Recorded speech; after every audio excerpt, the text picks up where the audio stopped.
Thanks for joining us. I'm Megan Roberts. A coroner's inquest into the 2021 death of a Tuktoyaktuk woman is underway. Sylvia Banaktaluk died while in police custody. The inquest is taking place in Inuvik this week, and it's expected to end on Thursday. The CBC's Des Loreen reports on the first day. Sylvia Banaktaluk was 54 years old. She was arrested under the Liquor Act on July 31st, 2021. She was then found unresponsive in an RCMP cell only an hour after being brought in.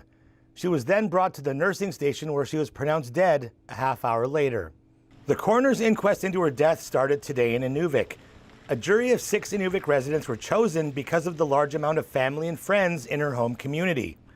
The jury heard from witnesses today giving their account of the day Banaktaluk died. Her oldest son, Garrett, told the jury her death has caused blame and fighting between her 8 children. One of the RCMP officers on duty that night took the stand today as well. Video is played of Banaktaluk being dragged into the detachment as she could not walk due to being intoxicated. The officer stated that in his 3 years on the job since, he's never had to bring in another detainee in such a manner. More witnesses are scheduled to testify tomorrow, with the jurors making their decision on Thursday. Des Loreen, CBC News, Inuvik. A man charged in connection with a fatal collision in downtown Yellowknife on Friday has been released on bail. The RCMP have charged 34-year-old Brent Tanneton with impaired driving and impaired driving causing death. The incident happened last Friday evening in the downtown core of Yellowknife. Police say a 62-year-old person was hit by a truck at the intersection of Franklin and 50th Street. After the collision, the victim was taken to the hospital and later declared deceased. Tanneton was the driver who was arrested at the scene. He was released on bail yesterday. Under his bail conditions, he's to remain in Delaunay and have no contact with witnesses or the victim's family. Tanneton's case is scheduled to be back in court in Yellowknife on October 29th. In Nunavut, the search for a missing Kingite hunter has been called off. Niviaksi Alariak was last seen on September 9th while out hunting out of the community. He was reported missing the next day. Nunavut RCMP announced their decision to end the search today. They thanked the multiple agencies who took part in the search. The investigation remains open as a missing persons case. Unionized housing workers in Fort Simpson are on strike as of this morning. The union issued a strike notice last week to the Fort Simpson Housing Authority. A union representative says a last-minute discussion with the employer on Friday was unsuccessful. The employer refused to address outstanding concerns, and as a result, our members are now walking the picket lines, while the employer presenting unreasonable proposal that forced the strike to continue doesn't help anyone. Spirito says they'll continue to urge the Housing Authority to return to the table and consider their demands. The union represents 7 workers, and their main concern is fair wages.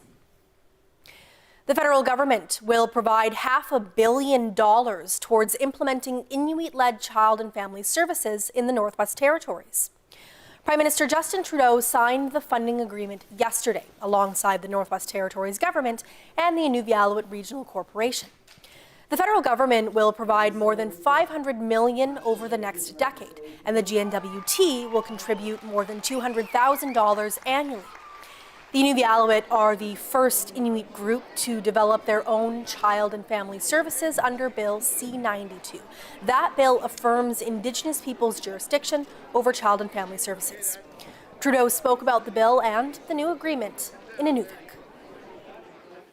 Not removing kids from their languages and cultures was a huge priority because to a certain extent it was a different version of the terrible mistake that Canada had made with residential schools, of removing kids from their language and their culture. So that's why moving forward on child and family services has been so important to us. We've now signed 11 agreements around child and family services.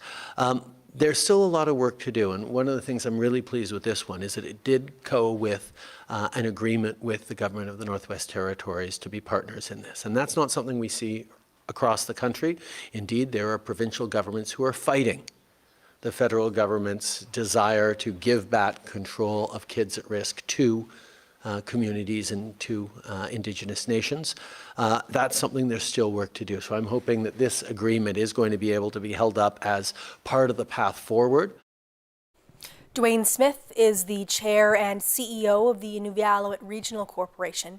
He spoke about what will happen now that the funding is in place. We had to get the law drafted. We've got it enacted now. We've just reached an agreement with the federal government and the territorial government for us to do the coordinating implementation of it. Previously, we're appreciative of the federal government allocating some funds to us early so that we could start to build up the capacity. We know we need to have the skills and the training. It's been worked out with both governments in regards to what level of capacity we would need. But now that we have the coordination agreement as well as the fiscal, we can start to enhance the capacity as well as building the infrastructure. We also have agreements with the Yukon territory as well as British Columbia and Ontario to share information if we have beneficiaries living within those areas. That's Dwayne Smith with the Inuvialuit Regional Corporation. He was speaking about the $500 million child welfare agreement between the IRC, federal government, and GNWT.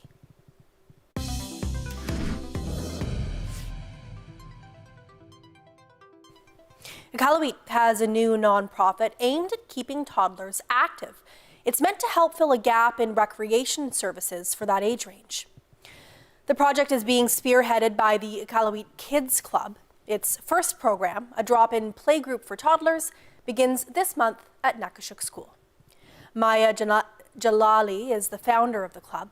She says the program is meant to help toddlers, especially during winter months.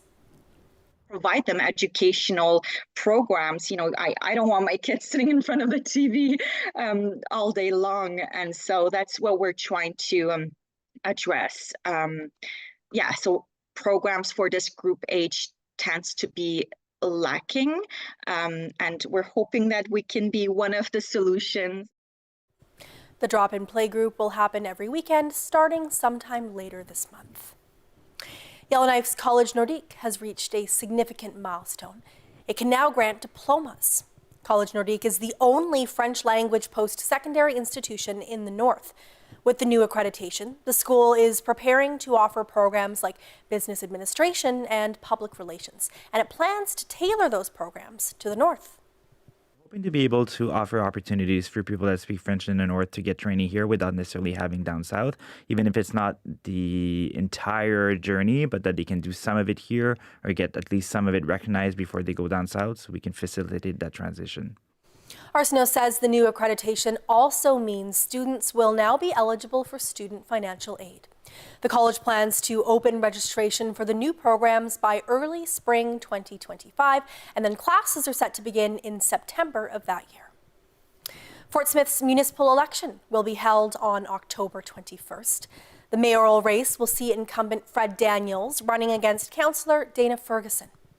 The race comes at a pivotal time as Fort Smith tackles ongoing infrastructure projects and the aftermath of a wildfire evacuation. The new mayor will also become one of the leaders of the newly developed Thibacha Leadership Council and will help shape it. Fred Daniels is the incumbent mayor. He says he wants to focus on continuing essential projects. I ran because I want to build things that the community needs for its people, like your waters, your roads, your sewers, your garbage pickups. You know, the stuff that people really need, our infrastructure. Dana Ferguson has served 3 years on town council. She says she has strong personal and professional support systems. Ferguson says that will allow her to focus on the mayoral role. This last 3 years in council, I really saw some of the amazing things that were on the go and big projects, and I want to see those through and hopefully new ones that were yet to come. Both candidates spoke about the importance of partnerships, particularly with Indigenous communities, and both are looking forward to the work that will continue with the Thibacha Leadership Council. MLAs return to Whitehorse tomorrow for the fall sitting of the Legislative Assembly. The minority Yukon Liberals continue to rely on support from the NDP through a confidence and supply agreement. According to Yukon NDP leader Kate White, that support is conditional on the Liberals delivering on outstanding commitments. There's no guarantee that that I'll pass the fall budget. There are things that they need to show, and let's be honest, no part of this this arrangement are easy. So when people think that I have all the power and I can get things changed instantaneously, well, unfortunately, it doesn't quite work with that, right? So there was a commitment on both sides, and I continue to uphold my side, and I'd say at times it's a little bit wavery on the other side. So the NDP has said the Yukon government needs to make good on expanding support for fertility treatment, providing training for education workers, and reforming the land lottery. Other promises are also in progress, including new residential landlord and tenant legislation. Curry Dixon is the leader of the Yukon Party official opposition. I continue to hear Kate White and the NDP put the Liberals on notice, but at this point we're starting to wonder what that means, because they've put them on notice 2 or 3 times now, and we haven't seen any real action to follow through on their threats to hold the Liberals to account for their inability to follow up on their commitments. Dixon's party plans to raise concerns about safety in downtown Whitehorse, surgical wait times, and the government's handling of the Eagle Gold Mine. The fall sitting of the Yukon Legislative Assembly runs until November 6th. A long-serving judge with the Nunavut Court of Justice has died. Former Justice Bonnie Tulloch served for 10 years before retiring in 2022. Nunavut Justice Minister David Akyaguk says she was committed to serving Inuit, the communities, and the law. Akyaguk says she made an enduring contribution to Nunavut's legal system, and her dedication and service left a profound impact.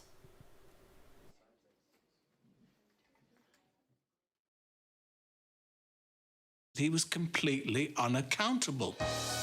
Prince Andrew never had somebody say the word no. The Queen adored him more than anybody else. This whole story is about the abuse of power. We've got emails, we've got photographs, we've got witnesses. Wow. Ordinary people turn a small investment into big bucks. I'm in it to win it. Do you think Mummy and Daddy are going to double their money? That's what I thought. Why, hello. You want it? I got it. This is so cool. Focus, focus, focus. Here we go. Ooh, imagine how good the TV's gonna look now. Good God! This is incredible. Did you know this? As if. Could the pressure be any higher?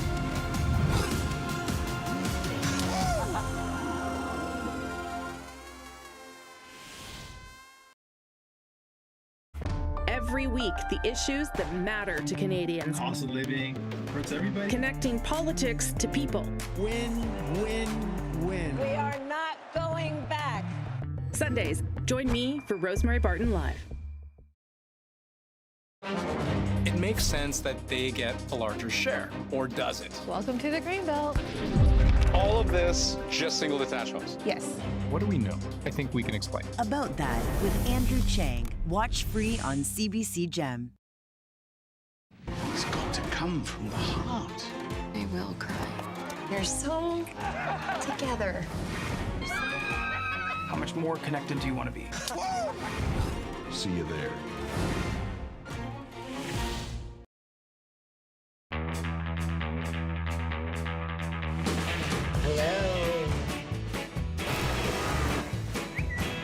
My life is a mess. I'm not giving anybody advice. Maybe you were subconsciously worried about our little threesome. Ew. No, I don't mean it in that same way. You guys can move out and get an apartment together when I'm gone. Wait, did you mean it? Mom! You're good thieves. Best in town. Thank you. It is a small town.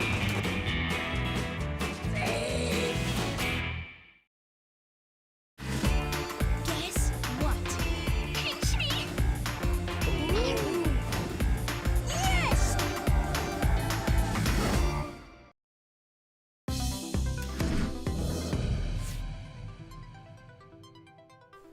It was a very special National Day for Truth and Reconciliation for the community of Kugluktuk. people marked the day with the woman who started the Orange Shirt Day movement, Phyllis Webstad. This was Webstad's first visit to Nunavut, and Juanita Taylor brings us there. About 100 people in Kugluktuk, Nunavut gathered at the community hall, marking the National Day for Truth and Reconciliation. To show them that I am here with them, not for them, but with them. And you're talking about residential school survivors. Yeah. The crowd awash of orange because this is also Orange Shirt Day, and its creator, a special guest. Phyllis Webstad is a residential school survivor. I'm just so happy to be here. I want to acknowledge all survivors here today and also their families. She was 6 years old when she was sent to the St. Joseph Mission Residential School near Williams Lake, BC. That's when a gift from her grandmother, an orange shirt, was taken from her on the first day of school. I could be sick or tired or hungry. It felt like I did not matter. What began as a grassroots movement for Webstad has become a personal mission, founding the Orange Shirt Society. What I want to do is to not only be able to tell my story, but I want to hear the stories of survivors and their families and to meet people. Children sent to residential schools also lost much of their cultures, languages, and connections to families. This survivor says he is not a white man, something residential school tried to make him into. Inuit were sent to schools and places across the north, first established by the missionaries. So for many, having Phyllis Webstad here in this westernmost hamlet in Nunavut is bringing hope. I feel like it's very fitting that Phyllis would join us here in this Inuit community, because the Inuit people, as I know them, are among the most resilient and supportive, and to me that's also describing Phyllis. Webstad says she plans to continue traveling across Canada to keep the conversation going about the legacy of residential schools. Next year, she plans on marking Orange Shirt Day in Manitoba. Juanita Taylor, CBC News, Kugluktuk, Nunavut. Stories of strength and resilience are not the only messages that Webstad shares when she travels across the country. She also has a reminder for Canadians. Orange Shirt Day came before the National Day for Truth and Reconciliation. Webstad reflects on how Orange Shirt Day has grown and its relationship with TRC Day. There's definitely, I think, more people participating than ever before, and the National Day for Truth and Reconciliation, I think, has even brought it to new heights than what it was before, since 2021. And some people are participating now because I think it's been since 2021 that the National Day was declared, and so it takes a while for people to kind of put two and two together, I think. But Orange Shirt Day has been since 2013, and the National Day is based on September 30th. It was chosen because of Orange Shirt Day, September 30th. So it didn't replace Orange Shirt Day, it's both, and it's not one or the other, it's both. And I like when one is referenced that I ask to reference the other as well. There was also a sea of orange shirts inspired by Webstad's story in Nunavut's capital. Carl Cardinal takes us there, where there was a sense of hope. In Iqaluit, people gathered for a moment of silence before the crowd started to walk to honor the children who never returned home and survivors of residential schools. Nunavut Premier PG Akiakok was part of the celebration, and he says it was inspirational to see all walks of life come together for such a special day. Residential school is not something that had happened so far behind. It is the people we know in our communities, as we just heard today. But it really gave me so much hope to hear the resilience of the people that went through residential school, and it is through their hard work that we're here to be able to celebrate and recognize and to look back where we came from. MP Laurie Idlout was also part of the event. She says that residential school had a deep impact on her family and her community. She wants to remind Inuit that it is important to help and support each other. It's okay to still have pain, that it's okay to still have anger, but eventually we will have to learn to realize that we can't hold on to that anger and that pain, that we have to find a way to heal, that we have to find a way to live with forgiveness and love so that we could make sure that we're raising our children with a better sense of hope and brightness for their future. Every year, events are held all across Canada, and participants are encouraged to wear an orange t-shirt. Carl Cardinal, CBC News, Iqaluit. That sense of hope was also present in Happy Valley Goose Bay. People gathered to mark the National Day for Truth and Reconciliation, share their experiences, and teach their children the truth behind the day. My turn come in 1967 when I went to the residential boarding house in Northwest River. And, you know, it was difficult. You know, first time away from my mom, first time away for Christmas, first time away for Easter, because back then we went by float plane. And we had to be ready to leave the last week in August. And we never got back until after public exams in June. And one year, where there was no airstrips, the ice broke up, it was hanging around, and it was almost July before we finally got home. I think the most important thing to teach our children is to tell them about the history, the truth about it, that it did actually happen. It did happen here within Labrador and Newfoundland and Labrador. And I think that just sharing that history, teaching them the things that are important about identity and culture, and keeping those points very strong within our families. Our families have experienced harm. However, there's also light in that too, especially days like today.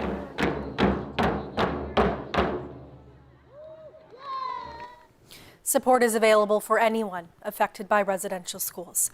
A National Indian Residential School crisis line can be reached 24 hours a day by calling the number on your screen. That is 1-866-925-4419.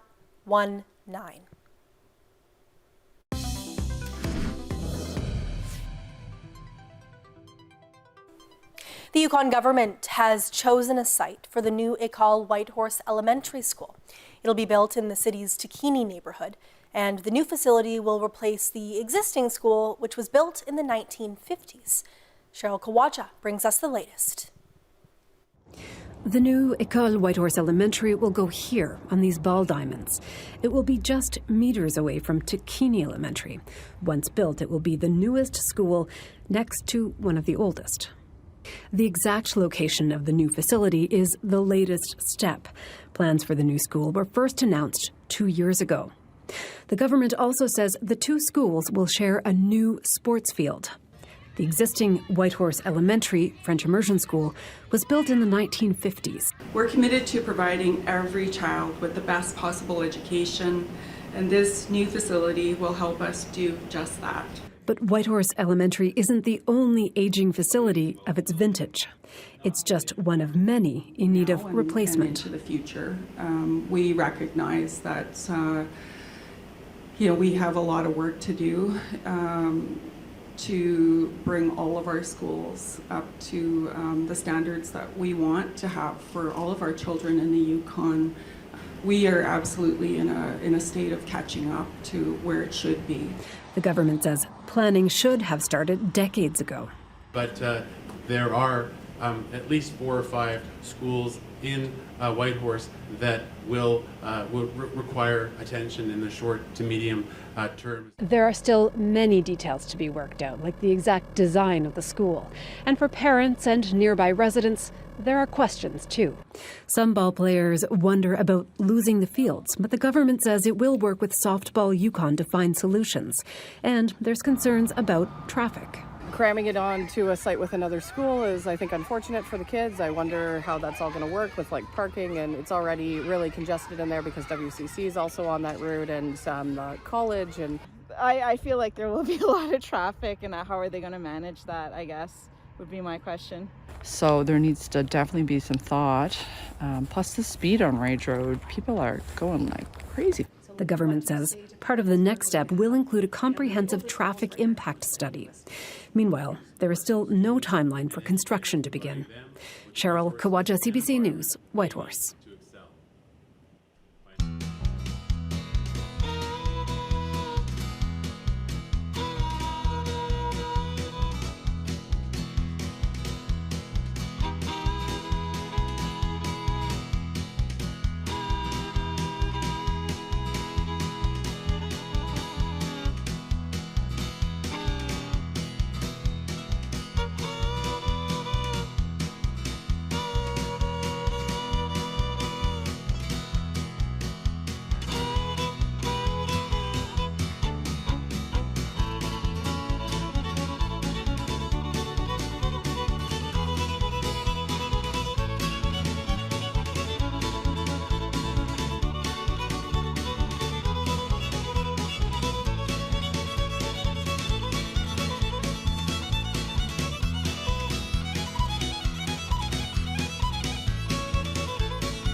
And that is Northbeat for tonight.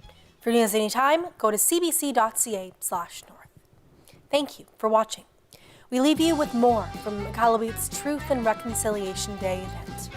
I'm Megan Roberts. Have a good night.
Homicide accepted. Everything all right here? Yeah. Is there a problem? We got a call about a disturbance. I just think there's something really off about this guy. A I've lived through today, this day, before. I need you to believe me and tell me I'm not completely crazy. What would you be prepared to do if you had one more chance? Anything. Welcome to Plan B Agency. Select your design. News you can trust, when you want, where you want. Download the free CBC News app.